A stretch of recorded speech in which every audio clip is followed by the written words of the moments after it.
Hi అండి, welcome to my channel. తోటకూర fry అయితే ఈ విధంగా చేసినట్టయితే ఆకుకూరలు ఇష్టపడిన వాళ్ళు కూడా చాలా ఇష్టంగా తింటారు. ఇదైతే చాలా టేస్టీగా ఉంటుంది. ఈ ప్రాసెస్లో మీరు ఒకసారి అయితే ట్రై చేస్తే ఇంకా వదలరండి.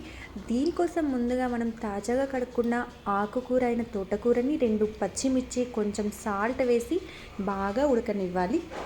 ఇది ఉడికిన తర్వాత దీంట్లో అయితే 2 టమాటోలు వేసి బాగా ఉడకనివ్వాలి అండి. టమాటో వేసే తోటకూరలో చాలా మంచి టేస్ట్ అయితే వస్తుంది. పచ్చివాసన పోయి టమాటో టేస్ట్ తోటకూర టేస్ట్ చాలా బాగుంటుంది. 2 నిమిషాలు దీన్ని మూత పెట్టుకొని ఫ్రై అవ్వనివ్వాలి అండి. ఇది ఫ్రై అయిన తర్వాత పోపు దినుసులు 2 ఎండుమిర్చి, 2 వెల్లుల్లి రెబ్బలు, కొంచెం కొత్తిమీర వేసి ఫ్రై అవ్వనివ్వాలండి. పోపు దినుసులు అంతా ఫ్రై అయ్యాక ముందుగా మనం బాయిల్ చేసి పెట్టుకున్న తోటకూర టమాటో అయితే ఇందులో అయితే యాడ్ చేసుకోవాలి. యాడ్ చేసిన తర్వాత 2 మినిట్స్ లో ఫ్లేమ్లో అయితే ఉడకనివ్వాలి అండి. ఆల్రెడీ తోటకూర ఉడికిపోయింది కాబట్టి చాలా త్వరగానే ఫ్రై అయిపోతుంది. సో ఇక్కడ చూసినట్టయితే తోటకూర చాలా బాగా ఉడికిపోయింది. ఇదైతే అన్నంలోకి చాలా బాగుంటుందండి. మీరు కూడా ట్రై చేయండి.